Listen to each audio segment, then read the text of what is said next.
Hello and welcome to the Radio Academy podcast. I'm Roisin Hasty, and each week I'm going behind the scenes on some of the best radio and podcast moments being made at the minute.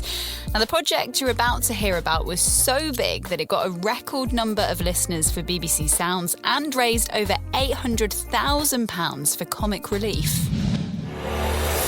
I am going to try and row 100 miles between London and Burnley for comic relief. You know, I can say as an Olympic athlete, to learn to row 100 miles, it's amazing. He's rowing home. Back to good old Burnley. In fact, the team behind it was so dedicated that blood, sweat and tears went into this project. I've absolutely nothing left in me now. Nothing left. I just want to cry. I have nothing left in the tank. You need to go and see your physio and the doctor and get warmed up, and we'll get you in studio ASAP, all right? Yes. Let's get another cheer for Jordan, guys. That was a hard day. There was a whole team at Radio 1 making sure that all of Jordan North's hard work translated to listeners all over the UK as he rode from London to his hometown in Burnley, raising money for charity. This episode, we'll be hearing from Jenny Keogh, who is the project's lead producer, and Louis Chadwick, who works with Jordan every day producing his drive time show with Vic Hope. There was no trying to motivate him or G him up or say, George, we need a bit more energy from you. If that is how knackered he is, that's what the audience need to hear, because that's the reality. Right, let's get to it.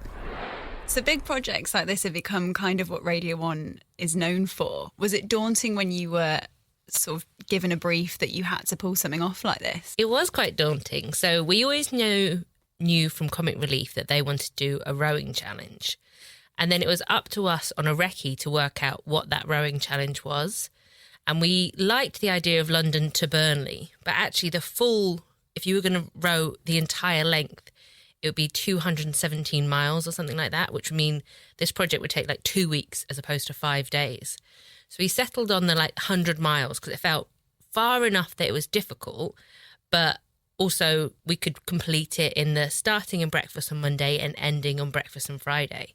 So that's why we kept to the 100 miles. And then one very rainy, cold January Monday, me and a couple of the behind-the-scenes team, who were the logistics company that put this together, went on a recce, and Joe Harlem from Visual Radio. So we literally were on bikes just cycling along, trying to work out how long it would take, how we would get through bridges. And obviously the logistics team were counting bridges, they were measuring stuff, they were working that out. Me and Joe were like, now, how do we bring this into a story? How do we make the locks sound fun? Where can we park, a massive truck that is going to have the studio on canal side? So it was a really fun day. Yeah, you must have quite an imagination to be able to stretch your radio brain to be like, this is nothing like a radio studio, but I've got to be able to make it sound really good on air. Massive OB. What have I got to work with? There was one bit where we'd been cycling all day, and we'd been cycling all day, and then we got to a really bleak bit, which was a tip, and then just this massive expanse of wasteland, and we're like, how are we going to make this sound interesting? It's literally nothing. Jordan's going to be so demotivated by that point. Oh, no. Luckily, as the journey went on, the scenery became much more beautiful, but London to Denham was not the most picturesque. So the planning all happened months before this was ever heard on air. And then are you liaising quite closely with Jordan's team, his producer Louis, about how this actually works and how Jordan fits into the equation? Absolutely. So obviously Louis, who's also on the podcast. Hello. Hi. Hi, Louis. I'm from home. I'm sorry. We were meant to all be in a studio together today, but I got struck down by that word, by the C word. COVID. Yeah. So I'm from home today, but, I'm here to chip in. I think there was a couple of things that was really important to do. So obviously working with Louis is really important, and reflecting Jordan's personality. I always think of Jordan as being slightly chaotic, very family orientated, but a slight element of chaos, which I think we tried to incorporate that throughout the whole week. But then Louis' job was to make sure that the actual radio shows, so the drive time shows every day, sounded brilliant. Mm-hmm. So what were your thoughts then, Louis, when you were speaking to Jenny about this project when it was in the planning stages? I mean, it's massive. It was hugely exciting for us because Going Home with Vic and Jordan was a show we'd only launched in September last year, 2021. So having a project like a challenge of this scale quite so soon was actually a huge thing for us as a team. And Jordan, I think, as Jenny said just there, he's kind of the perfect character for one of these challenges because, for him, his family background has been a really military background. He travelled around a lot with his family as his dad was posted to various places to serve. His brothers have all been in a kind of, they've all had military jobs. Jordan went to theatre school, and Jordan is a proper, his character on air, and as those people that listen to him will know, he's a bit of a diva in a lovely way, not in a nasty way, quick to add. But he loves to focus on the drama and the theatre and the fun in life. And, fusing him and that personality with a challenge of this scale was actually really fun because people got to see him really out of his comfort zone, which maybe is something people are seeing more. I think with I'm a Celebrity, when Jordan went into the jungle to do that, that was the first time he really stepped out of his comfort zone to do something so, challenging. And with that confidence, he's kind of spurred him on to do more things like this. So I don't think you'd have got Jordan doing a challenge like this a couple of years ago. This is like, he really went for it. Mm-hmm. So you were on the ground with him as he was doing this challenge during that week. So you were canal side, as Jenny put it. What was that like as a producer? What were the challenges of doing such a massive OB where Jordan clearly sounded exhausted day to day as well, but you've got to still getting him sounding engaging on the radio? Yeah. Well, honestly, you say that's a challenge, but I actually think that was the answer. There's no sugarcoating it. That's how he was, and that's how he needed to sound on the radio. There was no trying to motivate him or G him up or say, George, we need a bit more energy from you. If that is how knackered he is, that's what the audience need to hear because that's the reality. So in that sense, that bit was maybe easier, although harder as a mate to see him like that because he was absolutely broken. But the challenges, there were lots. I mean, as Jenny said, we were pitching up at really remote locations in random bits of the UK where there happened to be a pub with a great car park or something that we could park our huge broadcast bus. Today, mentally, with just constant rain. I mean, it's bad enough being out in the rain for an hour or two or walking to the shop in the rain, but when you're in the middle of a canal and it's just raining constantly non-stop, it's just I don't know, it just really affects you, because your whole body's cold, everything's wet. My hands today are the worst they've been. Let's have a little look.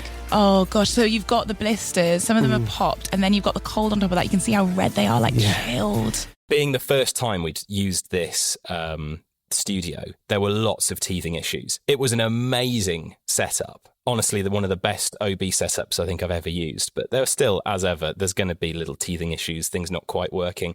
And so as a producer, that was quite fun to try and overcome those. We don't have a lead to make this monitor work, or we can't see the music that we're playing back in London, or we don't know how to get this audio out. Just quite fun stuff that were daily challenges that we had to overcome. I also think that for a week of OBs, the tendency, this is something I really wanted to avoid as a producer, because I know we've all been here before. When you look at your week's worth of shows and you think, oh my God, normally when we're doing a week of shows, we would have features planned, we'd have content, we would know what we're doing. We would never pitch up to a week of shows with a complete blank canvas. And I think for us, we had to really back ourselves that is actually the right approach for this week. It would be maybe a disservice if we overplanned, if we tried to fill things too soon. If there were things happening on the day's rowing and then it got to the show in the afternoon and, we're all full up. We've already planned all of our stuff. There's no space. It would have been a bit of a shame. So we had to really back ourselves that we will react to what happens through the day. We're not going to overplan this. We're going to let it breathe. And we're going to be really reactive and natural to what happens. And we're going to also let the audience guide us a bit. Some of our best content was where the audience got involved and wrote the script for us, rather than us just thinking, how are we going to fill the shows? Let's plan them all and then let's just go and deliver them and forget the fact that we're actually live and we should just be making it up as we go along and reacting to Jordan. Yeah, I mean, storytelling at its best. And I guess, Jenny, your planning side of things would help to move the story along. So were you thinking about things like, how do we get the audience to understand how hard this is for Jordan? How do we get them donating for comic relief as well? I think a really important aspect of the entire week was Katie Thistleton being our woman on the ground. Mm-hmm. So there were so many times where we would have loved to have a live mic on Jordan, but there just wasn't the capability to do that live. The signal was terrible. It was a boat. It was where all these things that can go wrong. So what we needed is, while we were doing inserts into London about his progress, we needed someone on the ground who could literally narrate what was going on, who could talk about the weather, who could talk about Jordan's injuries in a way that Jordan couldn't. He obviously, no one wants to be like, I'm having such a terrible time. But having Katie on the ground, so Katie Thistleton was there at every single stop that Jordan did. So he roughly stopped once every 2 hours. Mm-hmm. So she was always there, ready to give an update, ready to tell the audience, ready to really paint that picture. I think at times she almost became part kind of sports commentary and part storyteller. So she was describing literally what's happening in detail, talking about the physical aspect, but then was also really important in talking about the emotional aspect and how difficult this was for Jordan. He's just come in. Oh, he looks absolutely exhausted. His head's down. He looks defeated, completely defeated. He didn't think he could do today. I'm so pleased that he has. Yeah, she was amazing. And it was really nice as well, actually, to hear all of the presenters across Radio 1 getting so behind Jordan. It kind of fed into every single show, and you had people in the live lounge doing like a rowing machine going, oh my gosh, this is so hard, I feel for him. Yeah, it was really good that so Ricky and Melvin both did some rowing. Ariel did Tell Me Something Good on the rowing machine in the live lounge. She did also manage to donk her head on the microphone, and I was having a small kitten because of all the health and safety forms that we'd had to fill in. But then you also had Chris, who did the Wellerman, who rewrote the Wellerman. I loved how each show on Radio 1 across the daytime really reflected that in their own way with their own personality. So they were all brilliant at that. I've actually got a little message from Jordan for you, because obviously you guys did such an amazing job of making this project happen. He just wanted to recognise that. So I'll let me just play this to you. Hello, it's Jordan here. Just wanted to leave a little message, put my 2 pennies in to say that I wouldn't have been able to have done the Comic Relief Challenge without the production team. And I know that's a really obvious and easy thing to say, but it was you guys, Jenny and Louis and Roisin and everybody else that worked on the team, and then everybody else that worked behind the scenes at Radio 1 that made it sound as good as it was.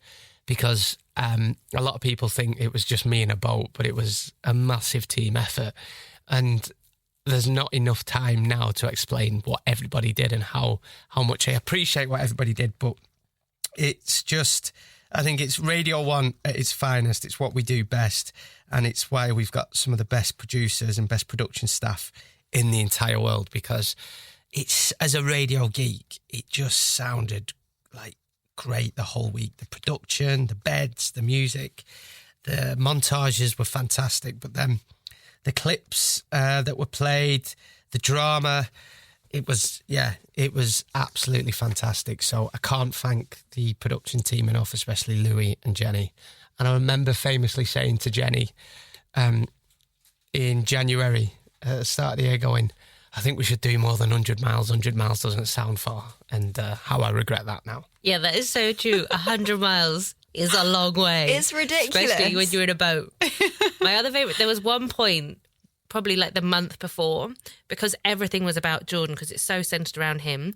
I wrote his name on emails more than I wrote my own name. I wake up thinking about Jordan, I go to sleep thinking about Jordan. I'm if only he knew how much I was thinking about him. Oh, he does. He appreciates it, which is so nice, and must be so rewarding for you as well to hear that. That's great. Thanks, Jordan. And on that note, we always like to finish the podcast with 3 lessons that our guests want to pass on to listeners that they've learned either from the project or from working in radio full stop. So between the two of you, do you want to give us your 3 pieces of advice? Well, there's one piece of advice or one thing I picked up really early in my radio days, which was, a lesson I learned off a brilliant producer I worked with in Manchester. And it's that there's always a way.